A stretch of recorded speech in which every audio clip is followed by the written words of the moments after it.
देशालाच नाही जगाला हेवा वाटावा असं हे स्मारक आपण करतो आहे. आणि बऱ्यापैकी इथले स्ट्रक्चर्स तयार झालेले आहेत. आणि एक बूट देखील आपण पाहिला.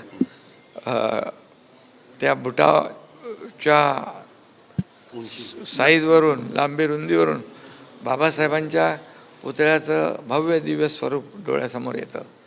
आणि बाबासाहेबांनी या देशासाठी जे काही योगदान दिलेलं आहे, आपली भारताची घटना जी आहे, जगातल्या सगळ्या देशांची घटनेचा अभ्यास करून आपल्या भारत देशाची घटना, सर्वोत्तम घटना, सर्वोत्कृष्ट घटना बाबासाहेबांनी लिहिली. आणि सर्वसामान्य शेवटच्या घटकाला न्याय मिळाला पाहिजे अशा प्रकारची घटना आहे. आणि त्यामुळे त्यांचं सर्व धर्माप्रती, सर्व समाजाप्रती जे काही प्रेम होतं, जे काही त्यांची भावना होती, ती त्यांच्या घटनेच्या माध्यमातून संपूर्ण जगाला दिसते. आणि म्हणून अशा महामानवाला हे कितीही उंच जरी केलं तरी बाबासाहेबांच्या कार्याची उंची काय गाठता येणार नाही. आणि म्हणून हा प्रयत्न आहे की सर्वोत्कृष्ट असं स्मारक बाबासाहेबांचं इंदू मिल येतं व्हावं. आणि त्यासाठी कुठेही काही शासन कमी पडणार नाही आणि कुठेही त्रुटी राहणार नाही, यासाठी देखील ती खबरदारी, जी काळजी आहे ती संबंधित आमचे मंत्री संजय शिरसाट घेतील. आणि मुख्यमंत्री महोदय देखील आपल्या भाषणात मगाच्या म्हणाले, इथं आनंदराज आंबेडकर जे आहेत, इतरही जी आपली बाळासाहेब आंबेडकर, इतर सर्व मंडळी, यांना सर्वांनाच विश्वासात घेऊन एक ज्या ज्या काही अडचणी आहेत त्या दूर केल्या जातील. आणि पुढच्या महापरिनिर्वाण दिनापूर्वी हे सगळं उभं राहिलं पाहिजे, अशा प्रकारची आमची भावना आहे.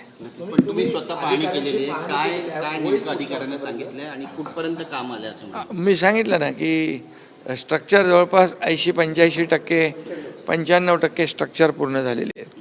आता त्या दिवशी आम्ही नोएडाला पण गेलो होतो. राम सुतार साहेबांची तब्येत थोडी खालावलेली होती, पण अनिल सुतार काम बघतायत. आणि पुन्हा ही सगळी टीम जी आहे ही त्यांना भेटणार आहे. तेही इकडे येतील, हेही तिकडे जातील.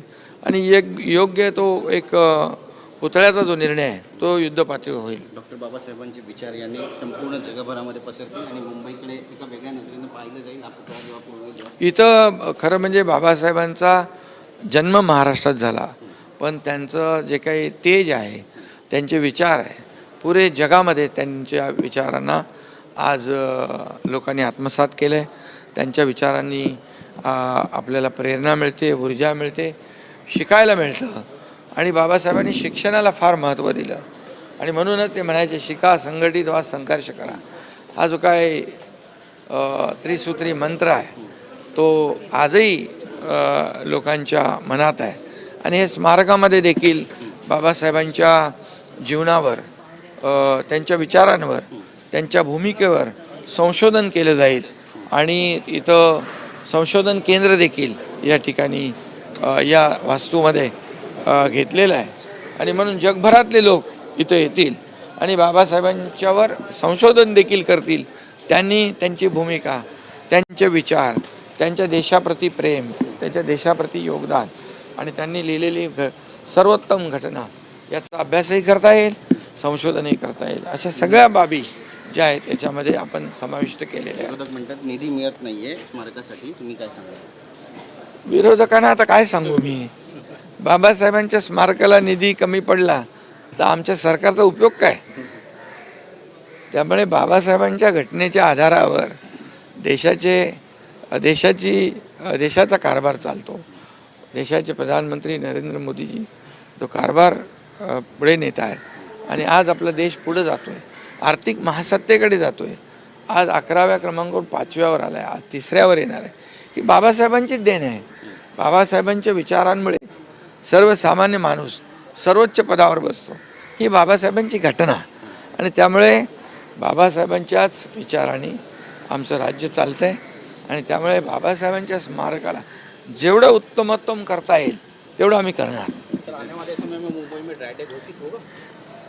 अभी यहाँ तो किया हुआ है, अभी उसके बारे में भी जरूर शासन योग्य निर्णय, उचित निर्णय लेगा। आनंदराज आंबेडकर साहेब पण आज स्वतः तुमच्यासोबत या ठिकाणी आहेत, त्यांनी पण पाहणी केली। आनंदराजजींनीच मला स्टेजवर बसल्यात सांगितलं की आपण एक पहिले अगोदर एकदा पाहणीसाठी आम्ही येणार होतो आणि त्यावेळी फुल पाऊस पडला आणि मग आनंदराज स्वतः आले, मी तिकडे पुराची पाहणी करत बसलो।